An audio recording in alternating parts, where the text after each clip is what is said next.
प्रदेश में कोरोना का प्रकोप लगातार बढ़ता जा रहा है। अभी शहरी क्षेत्रों में कोरोना का तांडव कम नहीं हुआ था कि अब ग्रामीण क्षेत्रों में भी कोरोना का कहर शुरू हो चुका है। सोनीपत के गांव हरसाना में पिछले एक सप्ताह में 12 मौतों से दहशत का माहौल बना हुआ है। हालांकि इन 12 मौतों से 2 की ही कोरोना से पुष्टि हुई है मौत की। अब जिला प्रशासन ने ग्रामीण क्षेत्रों में टेस्टिंग और ट्रेसिंग शुरू कर दी है ताकि जल्द से जल्द ग्रामीण क्षेत्रों में कोरोना की रफ्तार पर ब्रेक लगाई जा सके। महीने में गांव में कितनी डेथ हुई थी टोटल? 14 डेथ हुई थी टोटल। और अभी 1 तारीख से लेकर 7 मई तक कितनी हुई है? 12। जो मौतें हैं जो लगभग किस वजह से हुई है? सब की सब, ये कोई बुजुर्ग भी हैं मैं, कुछ शीशे भी है जिसमें कोरोना के लक्षण थे, कुछ शीशे भी है जिसमें दमे की शिकायत थी। तो 25 हमारी सैंपलिंग टीम्स थी। इसके अलावा हमने आज एक रोडवेज की बस को भी लॉन्च किया है, उसमें मेडिकल टीम का प्रोविज़न किया है। 4 जो चल हमारी मेडिकल टीम्स हैं, अब वो गांव-गांव जाकर जो सैंपलिंग पहले चल रही थी उसमें और हमें बूस्ट मिलेगा। जो हमारा सैंपलिंग 3000 के लगभग था उसको आज से बढ़ा के 5000 कर दिया गया है। तो गांव-गांव में, क्योंकि अभी कोरोना के संक्रमण का यदि हम आंकड़ा देखें जिले का, तो उसमें 50% अर्बन का आ रहा है, 50% रूरल का। इसको कंटेन करने का जितने हम ज़्यादा सैंपलिंग और टेस्टिंग बढ़ाएंगे उतनी ज़्यादा लोगों तक हमारी रीच हो पाएगी। कोरोना संक्रमण के मामले लगातार बढ़ते जा रहे हैं। सरकार ने लॉकडाउन भी लगाया है और एडवाइजरी भी जारी कर लोगों से घर में रहने की अपील की जा रही है। लगातार बावजूद इसके लोग कोरोना को अनदेखा कर नियमों के जमकर धज्जियां उड़ा रहे हैं। दादरी की सब्जी मंडी में लोगों की भीड़ उमड़ रही है। बाजारों में निकले लोगों को न कोरोना का डर है, न ही सरकार और प्रशासन का। मैं तो वैसे कह रहा हूँ, प्रशासन का कोई वो अधिकारी नहीं दिख रहा, लेकिन नाका पे खाली चालान काटने का वेश है उनका, और कोई वो रोकथाम नहीं है। प्रशासन वो तो अपने आप उन कानून के हिसाब से चलना चाहिए, उनके साथ सारा समाधान है। प्रशासन है, पब्लिक में भी अपने आप को पब्लिक अपने आप, लेकिन खाने के लिए तो करेगा अपना बंदोबस्त है। और लॉकडाउन के अंदर अगर ऐसा ही रहा तो फिर लॉकडाउन कैसा है? ये लॉकडाउन तो है नहीं है कुछ भी। अगर जो लोग सिस्टम सारी गलत कर रहा है, जो एक भी सुबह का पुलिस का कर्मी कोई नहीं है यहाँ पर, और ये लॉकडाउन नहीं होना चाहिए। लॉकडाउन है तो फिर पुलिसकर्मी यहाँ पर होना चाहिए और ये भीड़ को खत्म करवा देनी चाहिए। और उधर सिरसा की सब्जी मंडी में अव्यवस्थाओं का आलम है। सोशल डिस्टेंसिंग का पालन यहां पर भी नहीं किया जा रहा है। कुछ लोग तो बिना मास्क के ही खुलेआम घूम रहे हैं। ऐसे में डीएसपी आर्यन चौधरी ने सब्जी मंडी का औचक निरीक्षण किया है।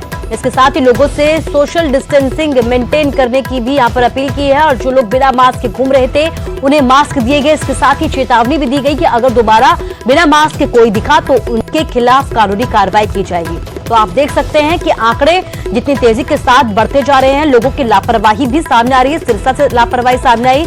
हरियाणा में लॉकडाउन लगाया, बावजूद इसके कई जगह से लोगों की लापरवाही की जो तस्वीरें हैं हम आपको लगातार दिखा रहे हैं। सब्जी मंडी में हमने लोगों को गाइड किया है कि वो सोशल डिस्टेंसिंग इंश्योर करें। इनके प्रधानों की भी मीटिंग ली गई है और जो जिनके पास मास्क नहीं है उनको मास्क भी वितरित किए गए हैं, और जिनका और आगे जो वारंट भी किया गया है कि जो मेंटेन नहीं करेगा तो उसके मास्क के चालान भी किए जाएंगे और आगे सख्त कार्रवाई की जाएगी। खबर गोहाना से है। गोहाना में किसानों पर पुलिस ने केस दर्ज किया है। किसानों पर लॉकडाउन में दिल्ली बॉर्डर पर जाने को लेकर पुलिस ने भारतीय किसान यूनियन के प्रदेश उपाध्यक्ष सत्यवान नरवाल समेत 15 लोगों पर यह केस दर्ज किया है। गोहाना में लॉकडाउन में धारा 144 लगाई गई है। शहरी क्षेत्र में लोगों की भीड़ न लगे इसके लिए ड्यूटी मजिस्ट्रेट नियुक्त किए गए हैं। दरअसल 2 दिन पहले किसान बड़ी संख्या में राशन और अन्य सामग्री लेकर गोहाना से दिल्ली धरने के लिए रवाना हुए थे, जिसके बाद अब गोहाना सिटी थाना पुलिस ने लॉकडाउन के दौरान धारा 144 के तहत किसानों पर मामला दर्ज किया है। हरियाणा सरकार मुर्दाबाद। ये जो एफआईआर दर्ज करी है किसानों पर जो हमला लेके गए थे बॉर्डर पे, ये सरकार जो है ना ये बुखलाई हुई है। बीजेपी के कार्यकर्ता धरना दे रहे हैं हर जिले पे, उन पे कोई बदमाश नहीं होता, और किसान अपने आराम ले जाने लग रहे हैं बॉर्डर पे किसान भाइयों के लिए, तो वो दर्ज करते हैं। ये सरकार नहीं, ये अत्याचार सरकार है। ऐसा जी पूरा गांव ने ले जाके पुलिस उठाएगा, हम तैयार हैं, कोई दिक्कत नहीं, हम नहीं घबरा रहे बिल्कुल भी, और ऐसे ही जाते रहेंगे, हमारी प्रोसेस यही चलती रहेगी। हम सरकार से डरने वाले नहीं हैं, और ये खुद धरने प्रदर्शन कर रहे हैं, वहाँ इनकी गिरफ्तारी नहीं होती, ना धारा 144 का उल्लंघन होता है, कुछ नहीं होता है। हमारा ये कहना है अगर ऐसे ही धारा 144 का उल्लंघन होता है तो हम आगे भी करते रहेंगे, क्योंकि जो हमें अनाज इकट्ठा करके देते थे, पूरे गांव से अनाज इकट्ठा होके गया था। जो लोग दिल्ली गए थे, पूरे गांव की सहमति से वो दिल्ली गए थे। इसका मतलब तो ये है कि एक परिवार में 10 आदमी है, तो परिवार में तो एक जगह इकट्ठे रहते हैं, तो इसका मतलब वहां भी धारा 144 का उल्लंघन होता है। और ये लोग बीजेपी वाले रोजाना धरने प्रदर्शन करते हैं, वोट मांगते हैं, पता नहीं क्या क्या लोग ये फ्रेब करते हैं, झूठ का प्रचार करते हैं। इन लोगों पे मुकदमा दर्ज क्यों नहीं होता? हमें इन्फॉर्मेशन मिली थी कि फॉरेस्ट चौक पे जो बेटी लीडर हैं वो अपने साथ 10-15 व्यक्तियों को लेके और फॉरेस्ट चौक पे नारेबाजी कर रहे हैं। जो हम ड्यूटी मजिस्ट्रेट को साथ में लेके ड्यूटी मजिस्ट्रेट की हाजिरी में उन्हें खिलाफ लॉकडाउन को लगना करने निकला फैसला दी गई है। कितने हैं सर, कौन है इसमें? अभी जो नाम सामने आया है उनका लीडर और 10-15 व्यक्ति उन्हें खिलाफ एफआईआर कर दी गई। तो तस्वीरें आपने देखी जहां पर लॉकडाउन के बावजूद कई किसान नेताओं ने नियम तोड़े हैं। आप देख सकते हैं कि बिना मास्क के नजर आए, प्रदर्शन किया गया और ये बात कही गई है कि हम आगे भी इसी तरीके की लापरवाही बरतेंगे। आप देख सकते हैं कि किस तरीके से कोरोना के केस बढ़ते जा रहे हैं। ऐसे में जरूरी है कि सावधानी बरतना। खैर आगे बढ़ते हैं। कोरोना महामारी की जंग में हमारे हेल्थ वर्कर्स असली योद्धा बनकर उभरे हैं। करनाल के कल्पना चावला मेडिकल अस्पताल का ज्यादातर नर्सिंग स्टाफ कोरोना पॉजिटिव आया था, लेकिन ठीक होकर तुरंत कोरोना मरीजों का इलाज में भी ये हेल्थ वर्कर्स एक बार फिर से जुट गए हैं।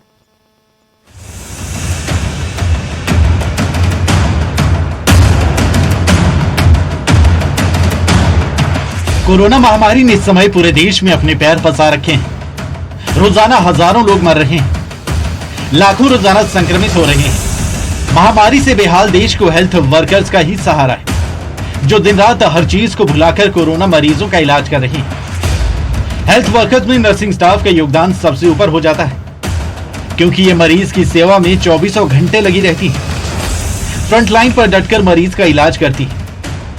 आइए हम आपको मिलवाते हैं ऐसे ही कुछ मेडिकल स्टाफ से, जो कल्पना चावला मेडिकल हॉस्पिटल में कार्यरत है और कोरोना को हराकर जिन्होंने अपनी ड्यूटी निभानी ज्यादा जरूरी समझी। पेशेंट जो होता है, सबसे पहले तो उसको इस वक्त जो जरूरत होती है, एक ऐसे एनवायरनमेंट की जरूरत होती है। देखो वो बीमार तो है, लेकिन हमने उसको गुड फील कराना है। हम अपना एक्सपीरियंस भी उनके साथ शेयर करते हैं कि अभी रिसेंटली मैं खुद कोरोना पॉजिटिव थी, तो आप घबराइए नहीं, इस तरह से करिए। देखो मैं आपके सामने बिल्कुल ठीक खड़ी हूँ। अमिलिए देवेंद्र सिंह से, जो मेडिकल कर्मचारी है, जो उसी वार्ड में कोरोना मरीजों की देखभाल करते हैं जहां पर कोरोना मरीज को भर्ती करवाया जाता है। देवेंद्र खुद पॉजिटिव हुए, उसके बाद उनकी पत्नी भी, उनकी छोटी सी बच्ची है, लेकिन देवेंद्र ने हिम्मत नहीं हारी, अपना इलाज करवाया और ठीक होकर जल्द काम पर लौटा।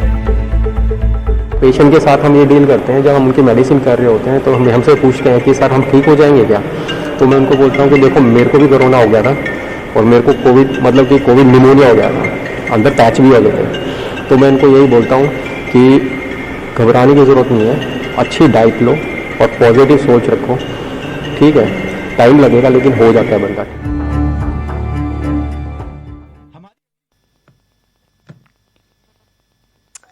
और चलिए आगे बढ़ते हैं। कोविड-19 महामारी ने परस्पर निर्भरता की भावना को सुदृढ़ किया है, जिससे कि पूरा देश इस विपत्ति का एकजुट होकर मुकाबला कर सके। वैक्सीनेशन लगातार जारी है, लेकिन जरूरत है कि हम सभी अपना सर्वश्रेष्ठ योगदान दें, एक साथ इस वायरस को हराने की तरफ आगे बढ़ सके। नेटवर्क 18 इस मुहिम में हर कदम पर आपके साथ खड़ा रहेगा। जब तक सभी सुरक्षित नहीं होते, तब तक कोई भी सुरक्षित नहीं होगा। इसी सोच के आधार पर हमारे कैंपेन संजीवनी का लक्ष्य ये सुनिश्चित करना है कि वैक्सीन पाना सभी भारतीयों का अधिकार है।